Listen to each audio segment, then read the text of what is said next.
மக்கள் அனைவருக்கும் வணக்கம். காங்கிரஸ் இப்போ தளபதி விஜய் அவர்களுக்கு ஆதரவு, முழு ஆதரவு எந்த நிபந்தனை இல்லாம கொடுக்குறோம்னு சொல்றாங்க உங்களுக்கு.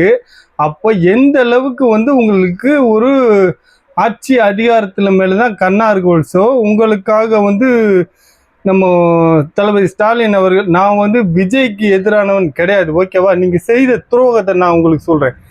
10 வருஷமா ஸ்வீட் வாங்கி கொடுத்தாரு ராகுல் காந்தி, அது வாங்கி கொடுத்தாரு, உடன் பிறப்புகள் அப்படின்னு சொல்லிட்டு என்னென்ன சீன் போட்டீங்க நீங்க. அப்போ எல்லாமே ஒரு வன்மத்தினால் நீங்க அரசியல் பண்ணிட்டு இருக்கீங்க, புரியுதா? இதே ராகுல் காந்தி பிரதமராக இருக்கிறான்னு வச்சுக்கோ. ராகுல் காந்தி ஒரு பேச்சுக்கு அது நடக்க போறது கிடையாது, ஓகேவா? பிரதமராக இருக்கிறான்னு வச்சுக்கோ. 40 எம்பிக்கள் வச்சிருக்காங்க திமுகவில். அந்த 40 எம்பிக்கள் விட்ரா பண்ணாங்கன்னா என்ன ஆச்சா? ஆட்சிக்கு வந்துச்சா? இதே இது நீங்க 5 சீட்டு நீங்க திமுகவில் இருந்ததுனால நீங்க ஜெயிச்சிருக்கீங்க. திமுகவில் இல்லாம நீங்க தனித்து போட்டிட்டு பாருங்க, ஒரு இடத்துல கூட காங்கிரஸ் ஜெயிக்க முடியாது தமிழகத்துல, ஓகேவா? என்னுடைய கருத்து என்னன்னா, இன்னைக்கு நீங்க திமுகவுக்கு செய்யற துரோகம் நாளைக்கு விஜய் அவர்களுக்கு செய்ய மாட்டீங்கன்னு என்ன ஒரு ஆதாரம் இருக்கு சொல்லுங்க பார்ப்போம். இதே இது பிரதமர் அவர் இருந்தாருன்னா நீங்க இப்படி நாங்கள் பிரதமராக இருந்து இந்த எலெக்ஷனில் ஜெயிச்சிருந்தாருன்னு வச்சுங்க விஜய் அவர்கள், நீங்கள் வந்திருப்பீங்களங்க? சொல்லுங்க. பிரதமர் யாரு? ராகுல் காந்தி. இப்போ விஜய் ஜெயிக்கிறாரு. நீங்கள் எல்லாரும் நாங்கள் விஜய்க்கு ஆதரவு கொடுக்குறோம், இந்த எம்பி எங்களுக்கு வேணாம், இப்போ ராகுல் காந்தி பிரதமர் பதவி போனாலும் பரவாயில்லன்னு நீங்கள் வந்திருப்பீங்களா? சொல்லுங்க பார்ப்போம். இதனுடைய நோக்கமே வெளிப்பாடுகள். ஏன்னா காங்கிரஸ் கட்சி என்ன நிலைமையில் தமிழகத்தில் இருக்குதுன்னு எல்லாத்தையும் தெரியும். திமுகவினால் தான் இந்த 5 சீட்டு உங்களுக்கு கிடைச்சது, இல்லாட்டி உங்களுக்கு பாஸ் அவுட் தமிழகத்தில். அது மக்களுக்கே தெரிஞ்சது தான். அப்படி இருக்கும் பட்சத்தில் விஜய் அவர்கள் இந்த 5 சீட்டை ஏற்றுக்கொள்ளக்கூடாது என்பது, ஏன்னா இவருங்க எப்போ வேணாலும் காலை வாருவாங்க, அது கண்டிப்பாக நடக்கும். எனக்கு அவ்வளோ ஆத்திரம் வருது. இவங்க டைரெக்டாக ஏடிஎம்கே கூட ஜாயின் பண்ணி வச்சிருக்கலாம், அவங்க எந்த நிபந்தனை இல்லாமல் கூட கொடுத்துருக்கலாம். இது சப்போஸ் இவங்க ஆதரவு தெரிவிக்கல, ரீஎலெக்ஷன் வருது, அந்த சுச்சுவேஷன் வந்தால் கூட விஜய் அவர்கள் 150லேருந்து 200 சீட்டு கண்டிப்பாக ஜெயிப்பார். இதுக்கப்புறம் நீங்கள் விஜய் அவர்கள்ட்ட உங்கள் ஆட்சி அதிகாரம், உங்கள் ரவுடித்தனம் இதெல்லாம் நீங்கள் காமிக்கணும்னுட்டு உங்கள் கட்சியை இப்படி மாற்றி வர்றீங்க, அப்படித்தானே? உங்கள் தலைவரே ஜெயிச்சாரான்னு பார்த்தீங்களா? அங்கேயும் விசில் தான் ஜெயிச்சிச்சு. இதெல்லாம் ஏற்றுக்கவே முடியாது. திமுகவை எதிர்த்து தான் தளபதி அவர்கள் அங்கு நிலைநாட்டி கொண்டிருந்தார்.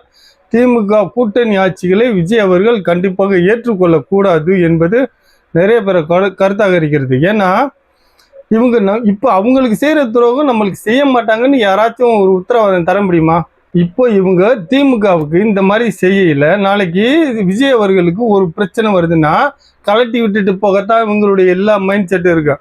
இதே இது இவங்க இதுக்கு முன்னாடி ஜெயிச்ச எம்பி எம்எல்ஏ தொகுதியெல்லாம் நீங்கள் போய் விசாரிச்சு பாருங்க, இவங்களுடைய லட்சணம் என்னன்னு அப்போ புரியும் உங்களுக்கு. இது உண்மையில் இது சாத்தியம் இல்லாதது. என்னைக்கா இருந்தாலும் இவர்கள் விஜய் அவர்களுக்கு ஆபத்தானவர்கள் தான் என்று என்னுடைய கருத்தாக இருக்கு. நான் இவ்வளோ நாள் அரசியலில் எவ்வளோ பேர் நம்ம பார்த்துட்டு இருக்கோம், கண்கூடா எவ்வளோ துரோகங்கள் பண்ணிட்டு எவ்வளோ செஞ்சுட்டு போயிருக்காங்க. இவங்க இப்போ ஏன்னா நம்ம தளபதி அவர்கள் கட்சியில் எல்லாமே இளைஞர்கள், நல்லா படித்தவங்க, சின்ன பசங்களாக தான் இருக்கிறாங்க. இவங்களை இவங்க கெடுத்துடக்கூடாது. யாரு இவங்களை நாங்கள் தான் பெரிய அரசியல்வாதி, எங்கிட்ட தான்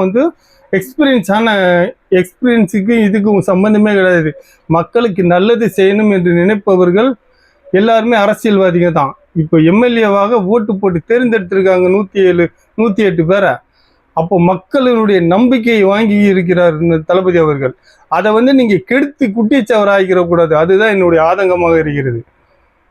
இது என்ன பொசிஷன் போய் முடிய போகுதுன்னு தெரியல, பொறுத்திருந்து பார்ப்போம். இதில் ஏடிஎம்கே கண்டிப்பாக சப்போர்ட் பண்ணி ஆக முடியும். இவங்க இல்லாமல் ஏடிஎம்கே 15 சீட்டு கொடுத்து எந்த எதிர்பார்ப்பும் இல்லாமல் அவங்க சீட்டு கொடுக்க வேண்டும்.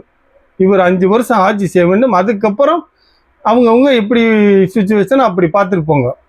என்னை பொறுத்தளவில் இந்த காங்கிரஸ் உள்ளே வருவது என்பது விஜய் அவர்களுக்கு ஆபத்தான விஷயமாகத்தான் நான் கருதுகிறேன். இது வருங்காலங்களில் அப்படித்தான் மக்களுடைய மனப்பான்மை, நிறைய பேரோட மனப்பான்மை அப்படியாத்தான் இருக்கும் என்று நான் நினைக்கிறேன். மக்களாகிய நீங்கள் என்ன நினைக்கிறேன் கண்டிப்பாக கமெண்டில் சொல்லுங்கள். இன்னைக்கு ஸ்டாலினுக்கு ஏற்பட்ட நிலைமை நாளைக்கு விஜய் அவர்களுக்கு ஏற்படாது என்பது என்ன உத்தரவாதம்? புரியுதா நான் சொல்றது? இதே இது பிரதமர் அவர் இருந்தாருன்னா இவங்க பூரா கலந்துட்டு இங்கே வந்திருப்பாங்களா? அதெல்லாம் சாத்தியம் இல்லை. இது நடக்கக்கூடாது. இப்படி இந்த 5 சீட்டுக்காக விஜய் அவர்கள் போய் அவங்ககிட்ட நின்றாருனால் இது விஜய் அவர்களுக்கு கண்டிப்பாக பிரச்சனைகள் தான் போய் முடியும். நன்றி, வணக்கம்.